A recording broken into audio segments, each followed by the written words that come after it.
Like Mecca and the Kaaba, the significance of this holy site goes back to Abraham, for the rock within is said to be the place he nearly sacrificed his son.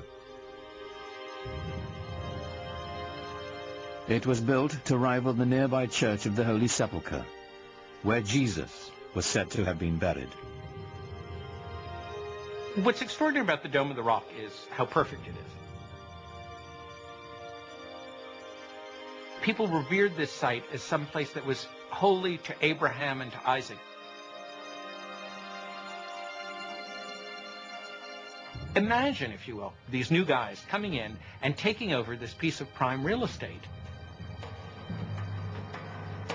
and building a new building for a new religion that sits on top of a mountain and sparkles and glitters in the sunlight for everyone to see. This is not something that a fly-by-night. This is something big and important. Islam has come to stay. In just 100 years, Muhammad's vision had transformed the spiritual and political map of the world, and his followers had established an empire larger than Rome. But Muhammad never lived to see it. In the 11th year of the Islamic calendar, 632 AD, only 2 years after the taking of Mecca, Muhammad died.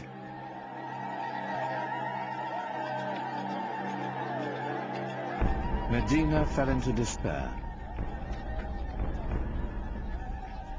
For days, the city was consumed with sorrow and ceremony. He's known to have said that he wanted to be buried very simply, with no marker over his grave. He didn't want people to worship his grave. That would interfere with their worship of God. God had spoken to them only through Muhammad. Now that the Prophet had left them, perhaps God would as well.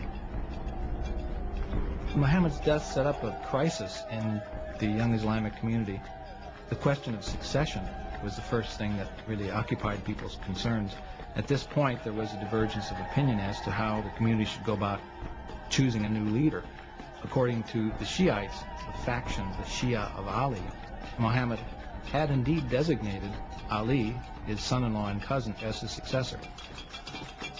The opinion that came to be the majority opinion, or the Sunni opinion, held that Muhammad had not appointed a successor during his life, but had said, after I'm gone, choose one from among your peers, from among the elders. And from the house there came out the man who would be his successor, Abu Bakr. And he addressed the people and said, if you worship Muhammad, know that he is dead. If you worship God, know that he lives forever. Here was the secret to Islam's strength and profound influence. The unifying power of one God, merciful and compassionate, the power of one people, bound by a common faith.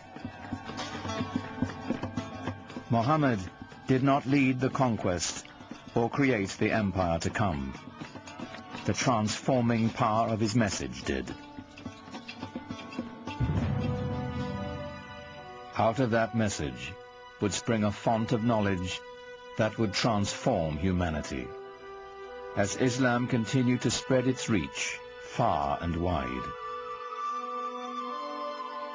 Awaiting the Muslims would be a new age. They would be destined for enlightenment, for new horizons, and a clash of great powers, the like of which the world had never seen.